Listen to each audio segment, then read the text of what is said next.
Assalamualaikum semuanya. Halo. Hai, Hola. bonjour, Konnichiwa. ni hao, Sawadikap. annyeonghaseyo.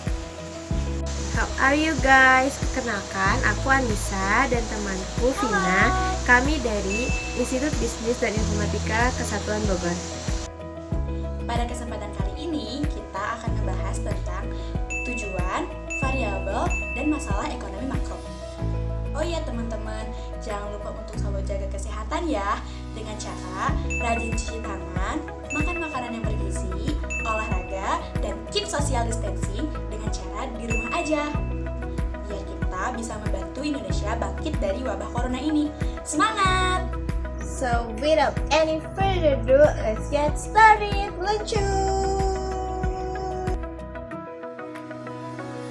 Ilmu ekonomi makro merupakan bagian dari ilmu ekonomi yang khusus mempelajari mekanisme bekerjanya perekonomian secara keseluruhan. Makroekonomi dapat digunakan untuk menganalisis target-target kebijaksanaan seperti pertumbuhan ekonomi, inflasi, tenaga kerja, dan keseimbangan neraca pembayaran yang berkesinambungan. Pengertian ekonomi makro dalam buku Konsep Dasar Pembangunan dan Pertumbuhan Ekonomi tahun 2018 karya Tamrin adalah sebuah ilmu ekonomi yang mempelajari perekonomian sebuah negara secara komprehensif. Hubungan yang dipelajari dalam ekonomi makro adalah hubungan kausal antara variabel-variabel agregatif. Tujuan ekonomi makro yang pertama, meningkatkan pendapatan nasional.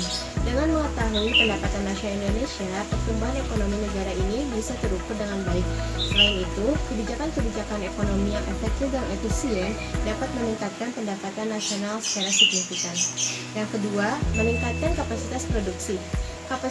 Kapasitas produksi nasional yang tumbuh dapat mempengaruhi peningkatan pertumbuhan dan pembangunan ekonomi negara. Yang ketiga, membuka lapangan kerja. Dengan adanya peningkatan peluang kerja, maka peningkatan kapasitas produksi secara nasional juga dapat meningkat. Yang keempat, mengendalikan inflasi. Penerapan kebijakan makro seperti politik pasar terbuka, cash ratio, hingga politik diskonto sangat diperlukan untuk mencegah lajunya inflasi. Yang kelima, menjaga kestabilan ekonomi. Kestabilan ekonomi sangatlah penting agar para pelaku ekonomi memiliki kepercayaan untuk berinvestasi di Indonesia. The last but not least, menyeimbangkan neraca pembayaran luar negeri. Neraca pembayaran luar negeri harus seimbang guna menghindari terjadinya defisit neraca pembayaran luar negeri. Berikutnya, variabel ekonomi makro. Poin pertama, konsumsi rumah tangga. Badan Pusat Statistik mencatat indeks tendensi konsumen nasional pada triwulan 4 tahun 2019 mengalami peningkatan dari sebelumnya 101,03 menjadi 107,86. Membaiknya kondisi ekonomi didorong oleh peningkatan pendapatan rumah tangga dan rendahnya pengaruh inflasi. Poin kedua, investasi. Investasi dalam negeri ataupun luar negeri dapat meningkatkan pertumbuhan ekonomi di Indonesia. Adanya investasi di dalam dan di luar dapat meningkatkan pendapatan nasional dan kesempatan kerja, di mana hal ini akan mengurangi jumlah pengangguran. Poin 3. Belanja pemerintah. Pada dasarnya, belanja pemerintah yang dilakukan oleh pusat maupun daerah adalah untuk mengembangkan daerahnya masing-masing. Penelitian yang telah dilakukan oleh Nur Asri pada tahun 2010 bahwa pengeluaran pembangunan pemerintah daerah memberikan pengaruh positif terhadap pertumbuhan ekonomi. Walaupun disebut pengeluaran, belanja pemerintah ini dapat meningkatkan perekonomian Indonesia. Poin 4. Neraca pembayaran atau ekspor dan impor. Ekspor dan impor merupakan faktor penting dalam merangsang pertumbuhan ekonomi. Melihat sumber daya alam yang kita miliki sangat melimpah. Meningkatkan ekspor dan impor, maka pemerintah dan masyarakat harus menaruh perhatian penuh pada potensi-potensi daerah untuk kemajuan ekspor dan impor yang signifikan. Selanjutnya, masalah ekonomi makro. Yang pertama, lambannya pertumbuhan ekonomi. Jumlah lulusan sekolah atau sarjana yang meningkat setiap tahunnya tidak seimbang dengan lapangan pekerjaan yang ada. Lebih lagi, para fresh graduate tersebut enggan untuk berwirausaha. Hal tersebut yang mengakibatkan pertumbuhan ekonomi berjalan lambat. Yang kedua, tingginya tingkat pengangguran dan kemiskinan.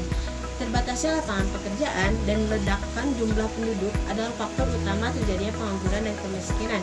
Selain itu, infrastruktur dan sumber daya alam yang ada belum bisa dimanfaatkan secara menyeluruh oleh masyarakat untuk memperbaiki kehidupannya. Yang ketiga, masalah inflasi. Kenaikan harga barang yang merupakan dampak dari terjadinya inflasi akan memengaruhi perekonomian negara dan daya beli masyarakat. Yang keempat, krisis kurs rupiah. Melemahnya nilai rupiah terhadap dolar Amerika Serikat disebabkan karena permintaan akan mata uang rupiah jauh lebih sedikit dibandingkan dengan mata uang dolar. Yang kelima, tingginya utang luar negeri. Turunnya nilai tukar rupiah terhadap mata uang asing, terutama dolar, menyebabkan sebagian besar utang luar negeri tidak dilindungi dengan fasilitas lindung nilai, sehingga pada saat terjadinya krisis, dalam sekejap nilai utang tersebut menjadi membengkak. Yang keenam, masalah perbankan dan kredit macet. Jumlah utang luar negeri menyebabkan masalah lebih lanjut dalam sistem perbankan. Banyak bisnis yang mandek karena meningkatnya beban utang, mengakibatkan semakin buruk kredit, sehingga beberapa bank mengalami kesulitan likuiditas. Sebagai contoh nyata dari masalah ekonomi makro yang sedang dihadapi Indonesia saat ini adalah pandemi COVID-19 atau yang lebih kita kenal dengan sebutan virus corona. Bukan hanya di Indonesia, tetapi hampir di seluruh dunia terkena imbasnya dalam segi perekonomian. Pandemi COVID-19 telah menyebabkan terjadinya inflasi secara signifikan, melemahnya kurs rupiah terhadap dolar, terhambatnya kegiatan impor dan ekspor, menurunnya pendapatan nasional, kesempatan kerja terhenti, yang berdampak pada tingkat pengangguran dan kemiskinan. Lalu sektor pariwisata menurun drastis dan negara-negara yang terkena pandemi COVID-19 termasuk Indonesia terancam resesi. Nah, itu dia penjelasan mengenai tujuan, variabel, dan masalah ekonomi. Semoga bisa dipahami ya. Terima kasih. Sampai jumpa. Dadah.